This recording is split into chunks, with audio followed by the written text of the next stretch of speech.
네, 우리 금주의 성구 생명의 삶 12구절 내재하시는 그리스도입니다. 시편 119편 11절인데요. 우리 다 같이 한 목소리 읽어보겠습니다. 시작. 내가 주님께 범죄하지 않으려고 주님의 말씀을 내 마음속에 깊이 간직합니다. 네, 주님의 말씀, 성경이잖아요. 성경. 주님의 말씀을 우리가 묵상하고 깊이 되새기는 이유, 가장 큰 것은 회개하기 위한 거잖아요. 우리가 말씀을 읽으면 죄를 깨닫습니다. 말씀 읽지 않으면 죄에 무감각해져서 그냥 넘어가는 삶을 살게 되거든요. 그래서 우리가 말씀을 계속해서 묵상하고 반복해서 읽는 겁니다. 네. 그래서 우리가 범죄로부터 벗어나고 멀어지고 점점 하나님의 자녀의 삶을 살게 되거든요. 그래서 여러분들 성경 매일매일 한 줄이라도 빠짐없이 이렇게 읽는 습관 드리는 저와 여러분들이 됐으면 좋겠습니다. 우리 다시 한번 다 같이 읽어보도록 할게요. 시작. 내가 주님께 범죄하지 않으려고 주님의 말씀을 내 마음속에 깊이 간직합니다. 아멘. 네, 오늘 말씀 요한복음 15장 1절부터 8절인데요. 우리 하나님의 말씀 앞에서 우리가 하나님을 존중히 여긴다는 의미로 우리가 일어서셔서 하나님 말씀을 읽도록 하겠습니다. 다 같이 한 목소리로 읽을게요. 자, 시작. 나는 참 포도나무요 내 아버지는 농부이시다. 내게 붙어 있으면서도 열매를 맺지 못하는 가지는 아버지께서 다 잘라버리시고 열매를 맺는 가지는 더 많은 열매를 맺게 하시려고 손질하신다.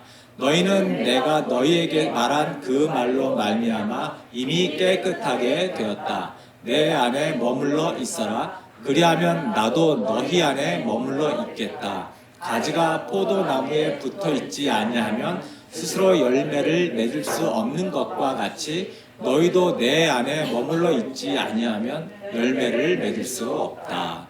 나는 포도나무요 너희는 가지이다. 사람이 내 안에 머물러 있고 내가 그 안에 머물러 있으면 그는 많은 열매를 맺는다.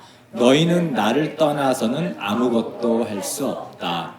사람이 내 안에 머물러 있지 아니하면 그는 쓸모없는 가지처럼 버림을 받아서 말라버린다. 사람들이 그것을 모아다가 불에 던져서 태워버린다. 너희가 내 안에 머물러 있고 내 말이 너희 안에 머물러 있으면 너희가 무엇을 구하든지 다 그대로 이루어질 것이다. 너희가 열매를 많이 맺어서 내 제자가 되면 이것으로 내 아버지께서 영광을 받으실 것이다. 아멘. 네, 우리 인사하시면서 앉겠습니다. 하늘 복 많이 받으세요. 땅의 복도 많이 받으세요. 네, 우리가 누구를 축복하면 그 축복이 그 사람에게 그대로 전해진다. 이런 마음으로 우리 축복 인사하는 겁니다. 네, 오늘 내 삶의 열매라는 말씀 여러분과 함께 나누려고 합니다.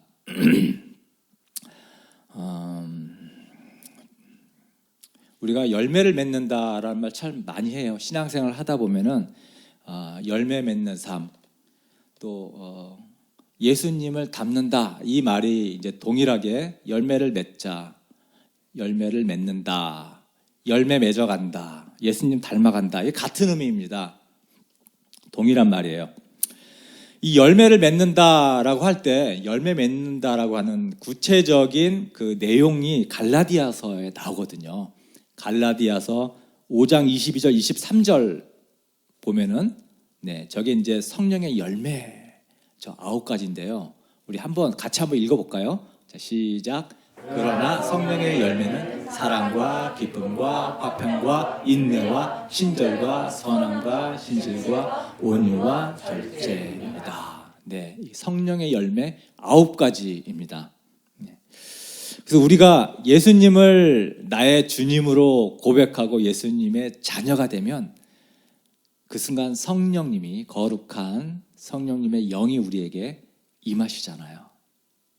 그래서 우리가 영적인 사람이 되는 거죠. 영적인 사람이 되고 하나님의 자녀가 그렇게 되는 거예요.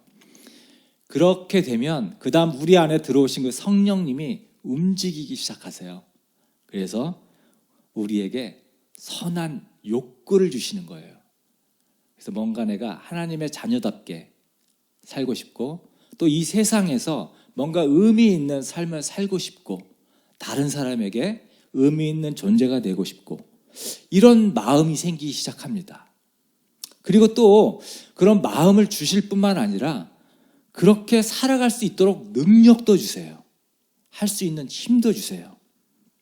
그래서 우리가 이 9가지의 저런 열매들이 우리 삶 속에서 점점점 만들어져 가는 것입니다.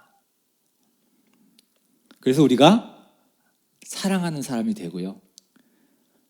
또 남의 기쁨을 함께 기뻐할 수 있는, 사촌이 땅 사서 배가 아픈 게 아니고 정말 남이 잘 되면 나도 정말 같은 마음으로 기뻐해 줄 수 있는 그런 사람이 된다는 거예요.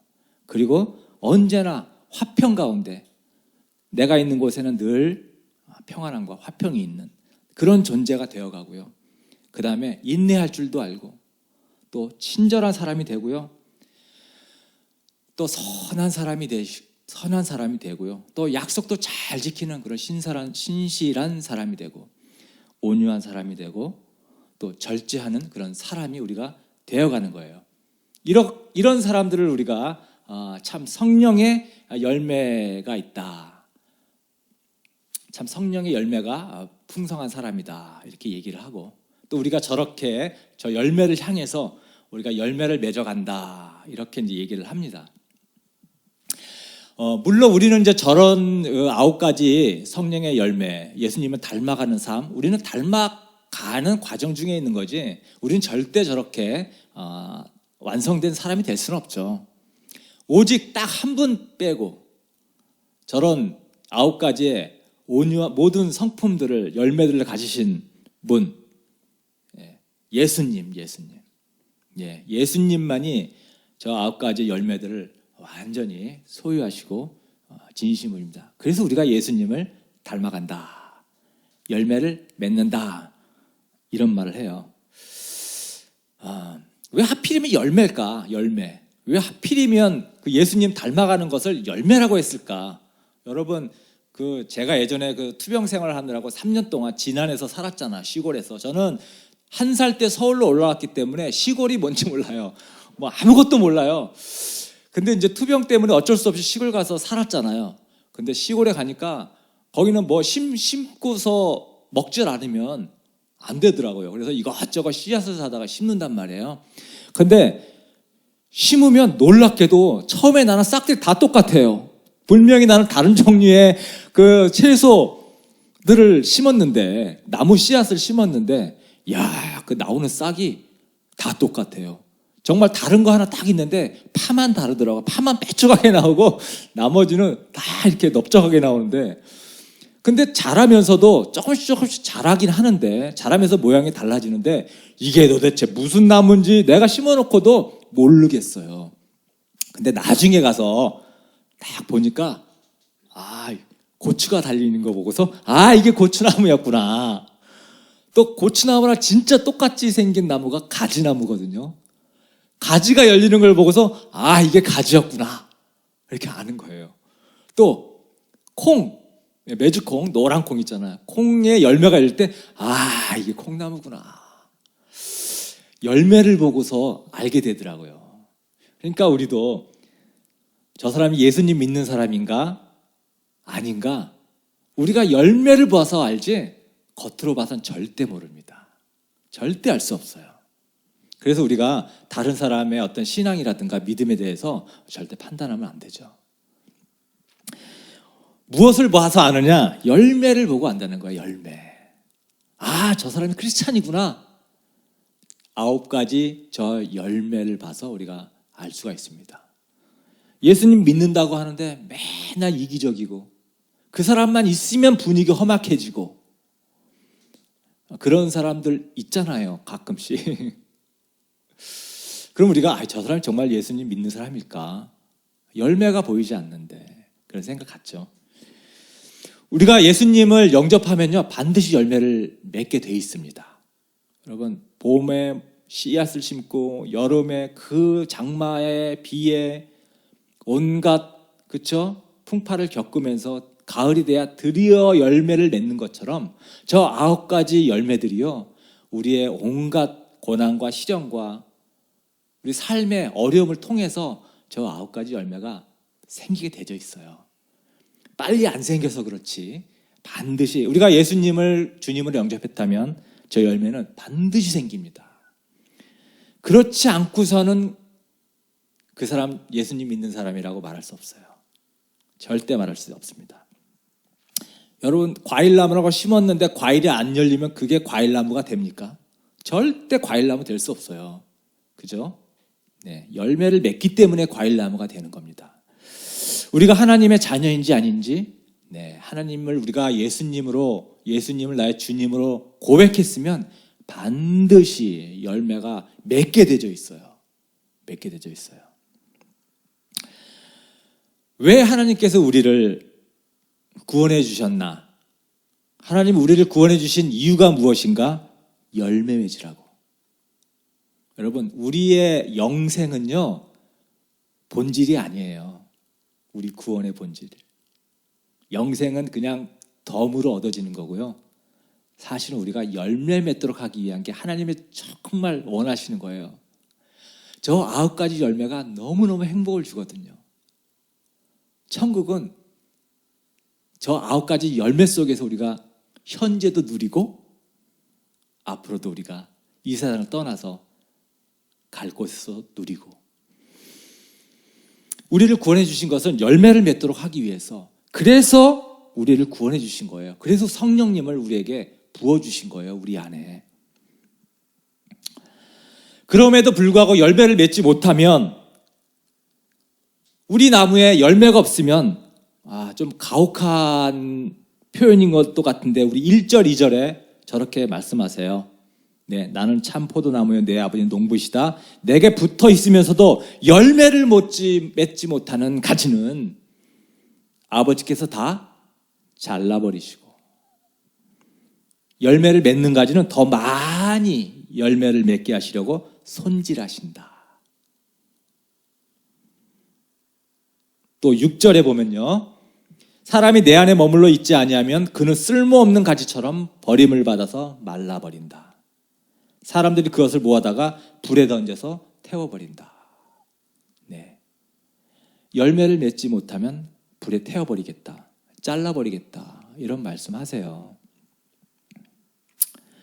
왜 우리를 구원해 주시고 우리를 자녀 삼아 주셔서 우리에게 성령을 주실 때는 열매를 맺으라고 주셨는데, 그것이 우리의 삶의 목적이고 우리의 용도인데, 열매가 없으니까 우리는 쓸모없는 사람이 되는 거죠. 그런 얘기를 하는 거예요. 그래서 우리가 열매 맺는다라는 게 너무너무 중요합니다. 열매 맺는 것. 우리 이거 다 아는 얘기일지도 몰라요. 열매를 맺어야 된다는 거. 근데 열매 맺는 게 참 어렵죠. 누구는 뭐 그러고 싶지 않아서 안 됩니까? 나도 열매 맺고 싶죠. 안 돼요. 안 돼. 잘 안 돼. 왜 이것이 힘든가? 열매 맺는 것이 왜 힘들게 느껴지는가? 왜 그런지 아십니까? 내가 하려고 해서 그래요. 내가 하려고 하니까 힘든 거예요. 예를 들어서 예수님을 우리가 닮아야 된다 그럴 때 우리가 언뜻 드는 생각은, 아유, 나 같은 게 무슨 예수님을 닮아. 그건 말도 안 되지. 그건 도저히 불가능한 일이야. 우리가 겁이 탁 오죠. 숨이 막히고, 어떻게 나 같은 죄인이 예수님을 닮아. 그게 왜 그런 생각을 하냐면 내가 하려고 하기 때문에 그런 거거든요. 내가 하려고 하면 힘들죠. 불가능하죠. 내가 열매 맺어야 된다라고 생각하면 이게 어려운 거예요, 이게. 근데 예수님은 열매 맺는 게 어렵지 않다 그랬어요. 예수님이 열매 맺는 것이 어려운 게 아니래요. 근데 우리는 어렵다고 생각해요. 예수님이 우리에게 열매를 맺으라고 할 때 너희들이 엄청나게 고생하고 희생하고 노력해서 그렇게 해서 열매를 맺어야 된다라고 말하지 않으셨어요. 아주 간단한 방법을 말씀해 주셨어요. 내 안에 머물러라. 내 안에 머물러라.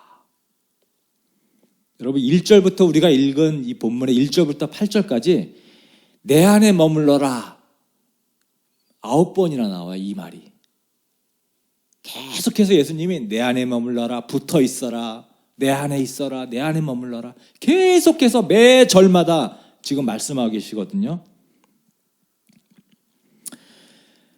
우리가 열매 맺는 비결은요, 간단해요. 그냥 예수님 안에 머물러 있기만 하면 된다는 거예요. 우리가 그것만 하면 된다는 거예요. 4절에 보면 내 안에 머물러 있어라. 그리하면 나도 너희 안에 머물러 있겠다. 가지가 포도나무에 붙어 있지 아니하면 스스로 열매를 맺을 수 없는 것과 같이 너희도 내 안에 머물러 있지 아니하면 열매를 맺을 수 없다. 내 안에 머물러 있지 않으면 열매 못 맺는다. 이렇게 부정적인 표현을 하면서 다시 5절에서는 똑같은 말을 긍정적으로 얘기를 하죠. 나는 포도나무에 너희는 가지다. 사람이 내 안에 머물러 있고 내가 그 안에 머물러 있으면 그는 많은 열매를 맺는다. 너희가 나를 떠나서는 아무것도 할 수 없다. 예수님 못을 딱 박으셨어요. 나를 떠나서는 아무것도 할 수 없다.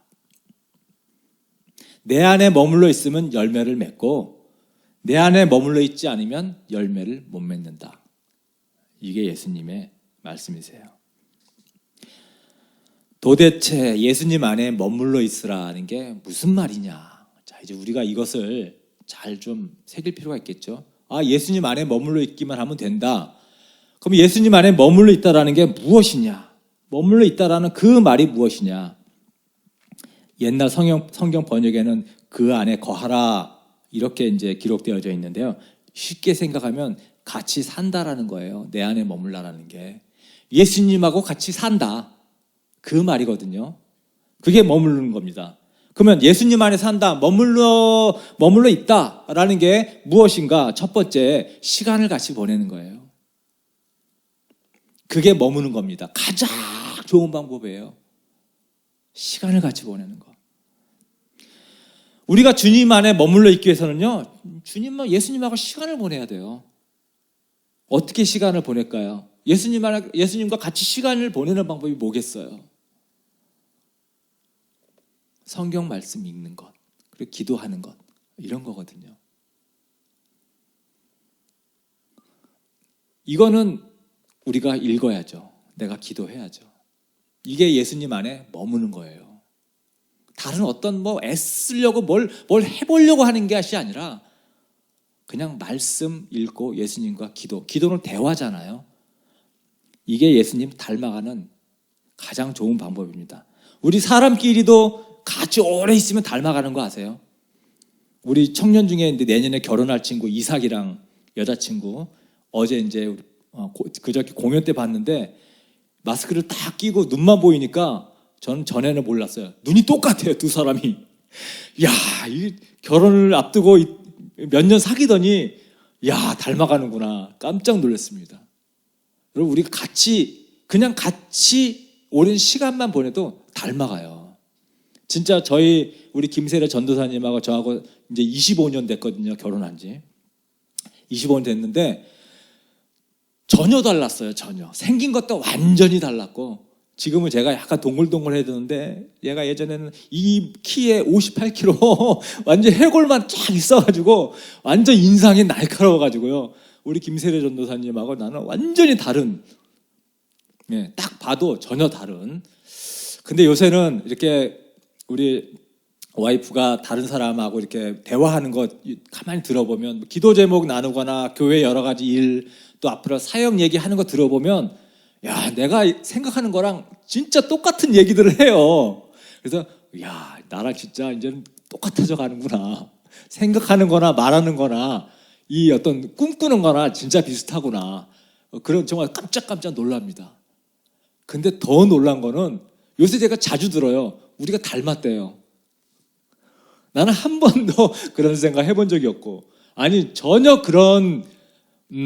그렇게 우리가 닮을 수 있을 만한 가능성이 하나도 없는데 한 25년을 같이 사니까 우리 둘이 닮았대요. 보기에도 정말 놀랍습니다. 놀라.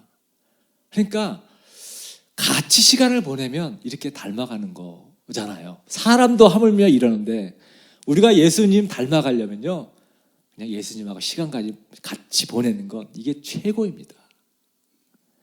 그래서 우리가 성경을 읽고 기도하고, 기도하면서 예수님과 대화하고, 성경 읽으면서 예수님이 도대체 무슨 의미로 이런 말씀을 하셨나, 그렇죠. 그러면서 닮아가는 거예요. 우리가 일요일날 딱 한 번 이렇게 교회 주일날 예배 드리고 교회 나오는 건, 이것만으로는 여러분 절대 예수님 닮아가기 어렵습니다. 성령의 열매 힘들어요. 안 됩니다. 시간을 같이 보내야 됩니다. 여러분 시간을 같이 보내야 돼요. 그래서 주일 아니더라도 평일에도 있잖아요. 말씀을 짧게 꼭 읽어야 됩니다. 말씀 묵상하시고요. 그리고 짧게라도 기도하세요. 이게 이제 습관이거든요. 예수님과 함께 보내는 이런 시간들을 습관을 들이셔야 됩니다. 그러면 우리가 예수님의 성품을 닮아가는 거예요. 그 안에 거하는 삶을 살게 되는 거예요. 자, 두 번째, 머문다는 것이 무엇인가? 주님께 순종하는 것이다. 이것입니다. 주님께 순종한다. 우리가 주님이 같이 산다는 게 이제 같이 거하는 것이 같이 산다는 건데, 여러분 우리가 같이 살 때 예수님은 나의 주님이시고 나는 예수님의 아랫사람이다. 이 관계가 분명해야 되죠.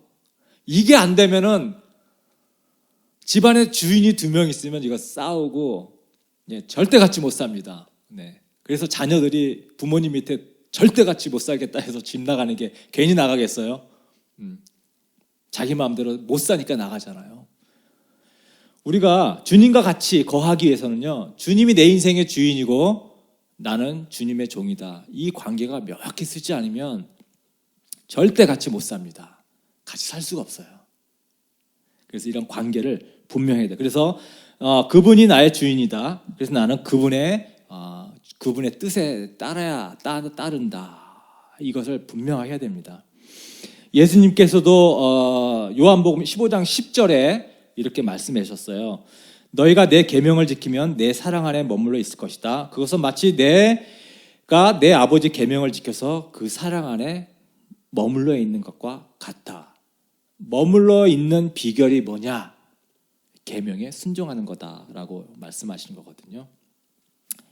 계명에 순종하는 거는, 같이 살려면 윗사람의 말을 들어야 되는 거예요.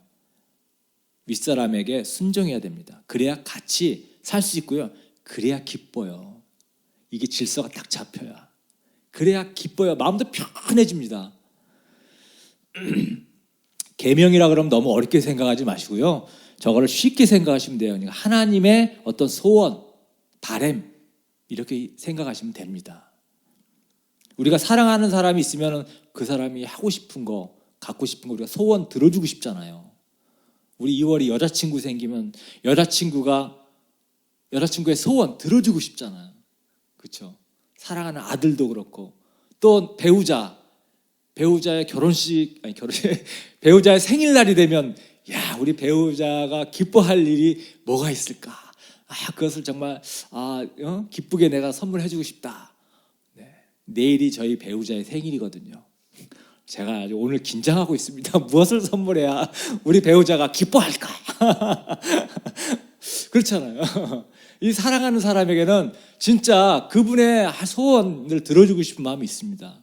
그러니까 우리가 이 예수님의 소원, 같이 살고 있는 우리 예수님의 소원이 무엇일까? 예수님이 기뻐하시는 것이 무엇일까? 그 예수님의 그 소원을 계명이라고 생각하면 되는 거예요. 어려운 게 아니에요.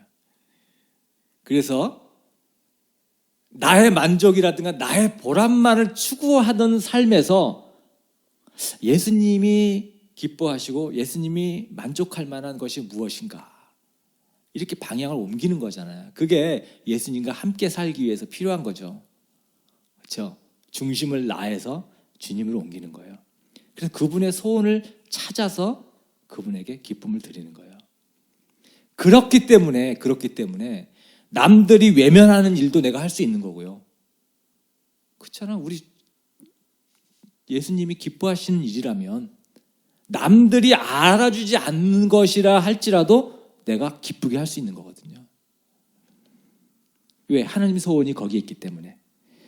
그게 바로 하나님 소원에 우리가 반응하는, 계명을 따르는 겁니다. 계명에 순종하는 거예요. 사실 이게 굉장히 큰 특권이죠. 예수님, 우리 주님의 소원을 풀어드리면서 산다. 아니, 우리 이 세상을 창조하신 창조주의 그분의 소원을 내가 풀어드린다. 주님의 자녀가 할 수 있는 거죠. 얼마나 이게 큰 자부심입니까?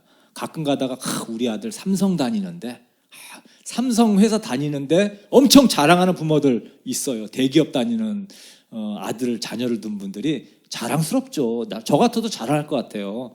우리 아들 삼성에 입사했다고. 그렇죠?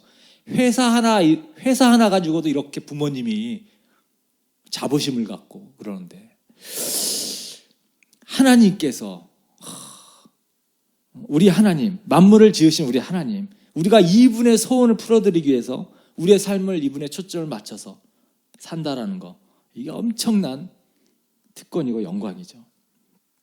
이것만큼 정말 보람되고 신난 일이 없습니다. 이렇게 우리가 주님 안에 거하고 주님 안에 머물러서 살게 될 경우에 우리가 성령의 열매를 거두게 되는데요.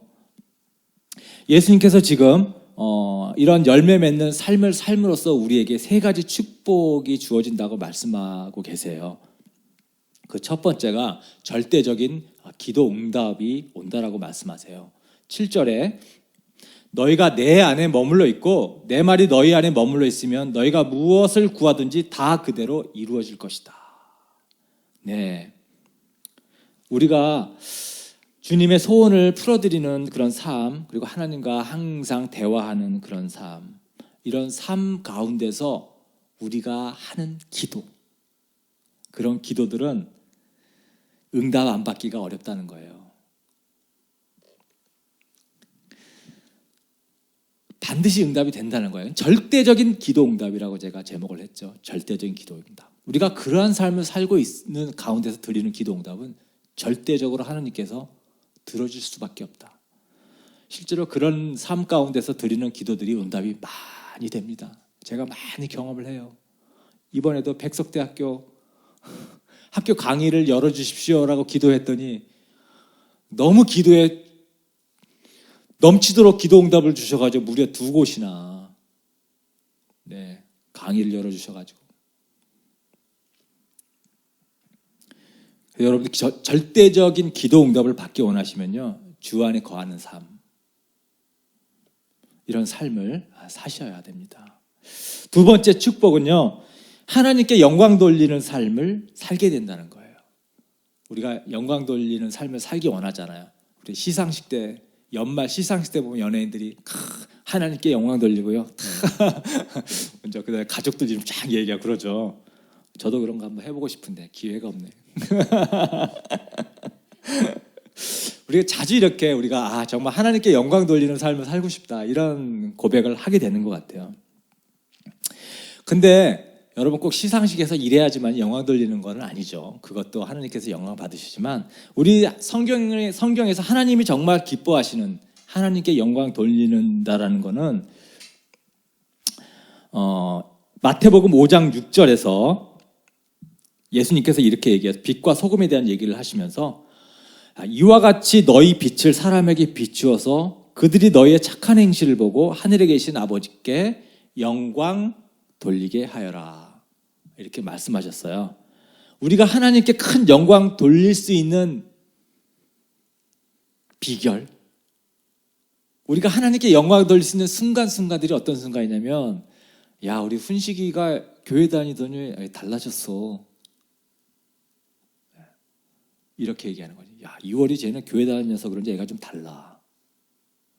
이게 하나님이 영광 받으시는 순간이에요. 우리가 그런 삶을 살아야 되거든요. 근데 우리가 예수님 안에 머물러서 예수님 안에 거하면 이런 삶이 사라진다는 거예요. 하나님께 영광 돌리는 삶이 사라진다는 거예요. 하나님 얼마나 기쁘시겠어요. 이야, 제가 내 안에 거하더니 이야, 사람들한테 저런 소리를 다 듣네. 저 까칠한 놈이 하나님 기뻐하시죠. 하나님 영광 받으세요. 그리고 세 번째 축복, 기쁨이 있는 삶을 살게 된다는 겁니다. 기쁨이 있는 삶. 자, 11절에 내가 너희에게 이러한 말을 한 것은 내 기쁨이 너희 안에 있고 또 너희의 기쁨이 넘치게 하려는 것이다. 주님의 뜻대로 살 때 얻어지는 게 기쁨입니다. 이 기쁨이야말로 돈 주고 살 수도 없고, 세상 사람이 이 기쁨을 얻기 위해서 마약도 즐기고 할로윈 대회에 가서 축제에 가담해서 그 순간의 찰나적인 기쁨을 맛보지만 다 허무하거든요. 그 순간이 지나면. 근데 우리의 영원히 마르지 않는 샘물 같은 기쁨, 이 기쁨을 우리가 소유한다는 거, 이 얼마나 큰 영광이에요. 이게 주님 안에 머물기 시작하면서 직장에서의 일도 기쁨이 넘치고, 가정에서도 기쁨이 넘치고. 우리는 가정교회잖아요. 지금 우리 교회 안에는 목자 목녀가 한 분도 없지만 목자 목녀가 돼서 이 기쁨을 되찾은 분들 정말 많이 봤어요. 전에 맛보지 못하는 기쁨을 엄청나게 맛봅니다. 저도 목자 목녀 헌신하면서부터 정말 전에 맛보지 못한 기쁨을 맛봤죠. 제가 그전에도 학교 강의를 다녔지만 학교 강의 갈 때마다 가야 되나 말아야 되나 늘 고민하면서 학교 다녔어요. 재미가 없어요. 재미가. 학교 교육에 식상하고, 이래서 정말 교육이 되겠나라는 생각도 들면서 또 시간만 낭비하고 돈은 안 돼요. 강의료 32,000원 1시간. 물론 알바생들에 비하면 감사할 일이죠. 감사할 일이죠. 근데 제가 어디 가서 한 30분 노래하면 받는 금액하고 비교해 자꾸 그런 생각이 들잖아요. 야, 이거 시간 낭비인데 이거 정말 내가 가야 되나? 그런 생각을 계속 갖게 되는 거죠. 근데 제가 목자 목녀를 헌신하면서 이 영혼 구원, 사람의 이 복음을 전해야 되는 일이 이제 삶의 중심이 되다 보니까 학교를 갔더니 이야,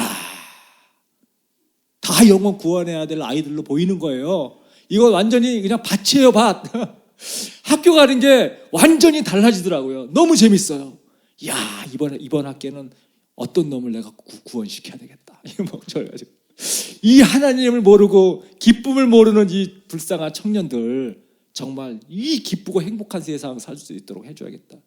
그러고서 학교를 가니까요, 뭐 돈을 이미 넘어선 거죠. 이 돈이 중요한, 돈 보고 가는 것이 아닌 학교가 됐고, 영원구원하는 목적으로 가니까 학교 가는 게 그렇게 의미가 다르고 너무 신나는 거 있죠. 행복을 찾은 거죠. 그러니까 우리가 예수님 안에 머물면 기쁨이 샘솟는 삶을 사는 게 일터에서도 가정에서도 행복을 우리가 거머쥐게 됩니다. 이제 마무리를 하려고 합니다. 우리 구원해 주신 이유, 열매 맺으라고 구원해 주셨습니다. 우리가 영혼 구원하고 복음을 전하는 것, 결국은 열매 맺는 삶이거든요. 이게 다 연결돼 있어요. 열매 없는 나무, 과일나무가 없는 것처럼 우리 열매 없는 크리스찬은 없습니다. 우리가 예수님을 주님으로 영접했으면 반드시 우리가 열매를 맺게 되어 있습니다. 근데 그 열매는 우리가 맺으려고 하니까 어렵고 부담되는 거고요. 예수님은 쉽다고 얘기합니다. 그냥 내 안에 머물러라 말씀하셨어요. 그래서 여러분들 주님 안에 머물기 위해서 성경도 읽으시고 기도도 하면서 그렇게 삶의 기쁨 넘치는 그런 축복 누리시기를 예수님 이름으로 기도합니다.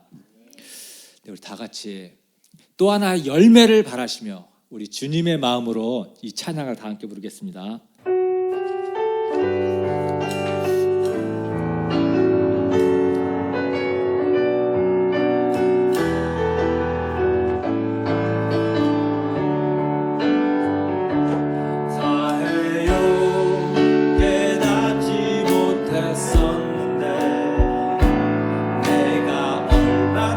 소중한 존재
중에서 마음속에 다짐하고 결단해야 될 내용들을 우리 침묵으로 하나님께 기도하겠습니다.